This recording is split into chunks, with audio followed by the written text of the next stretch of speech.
I have been putting off tackling rearranging my yarn wall. It's usually the last thing I do when I'm sorting out my stash and going through absolutely everything. I've had about 3 hours sleep today, so I have caffeine. I now have a sleepy dog because I have walked her. It's her fault that I have been up since 1 a.m. this morning. I just sat there and scrolled for a few hours, but now is the time to tackle. I'm going to insert some video as what it looks like now, because this is the pretty bit. This bit here, not so pretty. And then I have a whole pile of stuff, and to this side of me, more of the stuff I've been filming, tutorial stuff. This is my filming table you're currently sat on. I have a desk over on this side with my Mac so I can edit, and a little mini photo station. And there's just lots of bits that need to be tidied, need to be sorted, and I'm pretty much too tired to do anything else today. So I thought I am just going to get on and get organised. Sorting out your stash can feel like quite a huge task, especially if you have quite a collection as I do. I've got yarns that I've had for years, I've got all different weights, all different fibres. So for me, I tend to gather together all the different yarns that I know I'm going to use or aim to use in the next kind of 6 months. Normally at this time of year, my shelves would be full of cotton, ready to stitch up loads of different summer patterns. And I do have a couple planned, one's already on the hook, so I've just pulled that to one side. And I'm just sorting out the yarn, knowing that I'm going to be using it as quickly as I can, and removing things that I can either donate or give away, so that I don't have to keep storing all this stuff more than necessary. I've already sorted out my scrap, so it's a bit more colour organised. It's organised by yarn weights, so I've got a shelf full of chunky, and I'm just gathering up all my Aran weight here as well. I'm getting a little bit warm, but we are making some progress. I am, however, left with a bit of a basket of doom. Now, I'm quite pleased I found this. This is a gorgeous little kit that I bought at Harrogate Knitting and Stitching Show, and I'm going to make a point of doing this very soon. I also found another kit that I bought probably at the Summer Wool Festival last year. I need to use this stuff up and have some more fun with my crafting, most definitely. So that's not going back in the basket of doom. We have, of course, those lovely slipper soles. Now these are planned for use. Sorry for all the rustling. These are the amazing slipper soles from Joe's Toes. These are the ones with a non-slip base on them. And then I've got these as the inners. And you can also get some really strong sewing thread to kind of stitch it all together and stitch your slipper upper onto these. I'll get round to them at one day, won't I? And unreleased patterns that I used to sell. So let me know if you like the look of this size 3 weight scarf, and if I need to do a corresponding beanie with it or something, because the colours are beautiful, aren't they?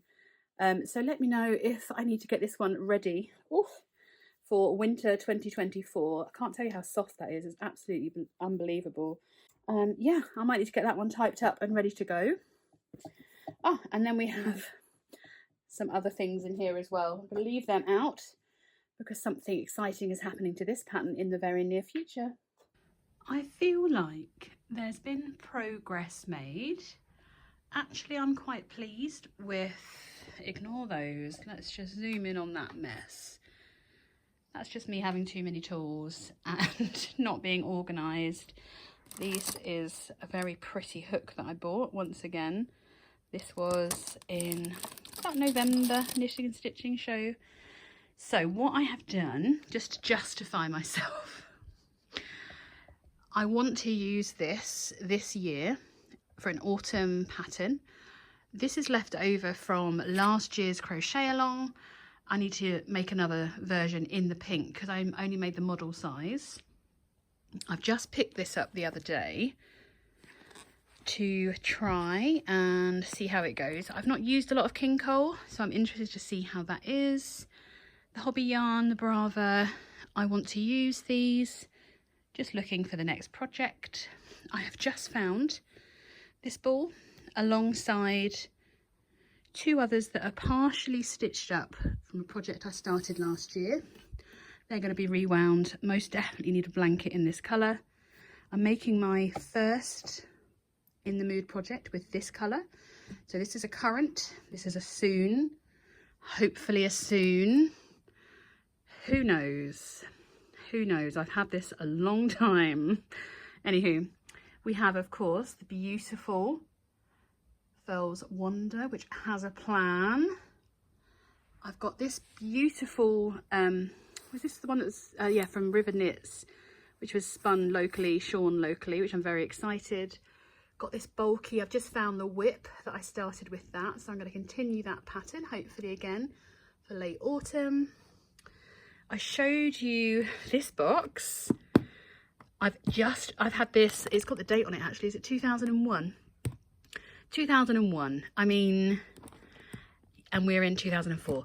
It's okay, it happens to us all. I think there's about 2,000 meters of white sparkly cotton in this. I have a plan for it. I'm aiming to use this in the next month, let's put it that way. The same with this Valley Yarns. I've used this on a particular pattern before. I'm very excited to work with it again. This is my In the Mood yarn. They're my current in. I don't normally have this on my shelves, as you know, but I'm using it. I've got some of the squares under there. This is going to be, originally it was going to be some socks. I'm still going to try it. And this is James C. Brett Party Time. I'm going to try it. I've got a plan. I've moved my, what have we got here?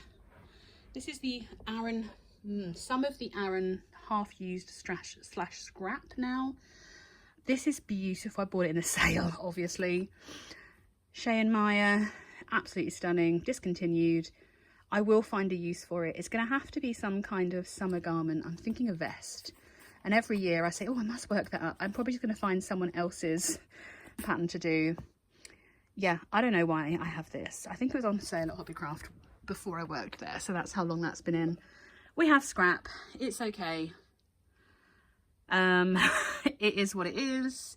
But more importantly, look how clear my floor is.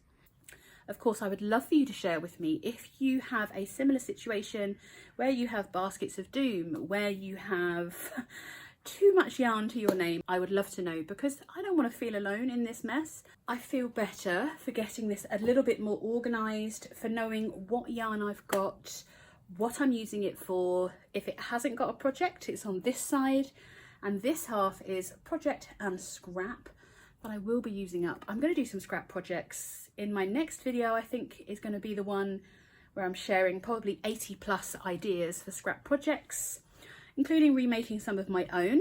Someone's asked for one of my patterns to be made into a video. I have found what I need to make it in my scrap bag the other day, so I'm going to be able to recreate that pattern and recreate that video very soon. I'm excited for that. But as you can see, I'm a lot brighter, certainly woken up, and I'll probably do a video separately for storing yarn bits and bobs, the notions, I suppose. That's the ultimate notion collection. I have just moved some yarn over there as well, because that's going to be my next little weekend project. But yeah, it's all done and dusted.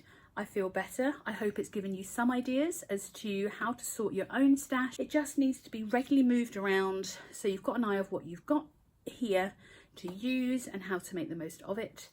Thank you so much for joining me as I do the worst job ever, and I will see you in the next video.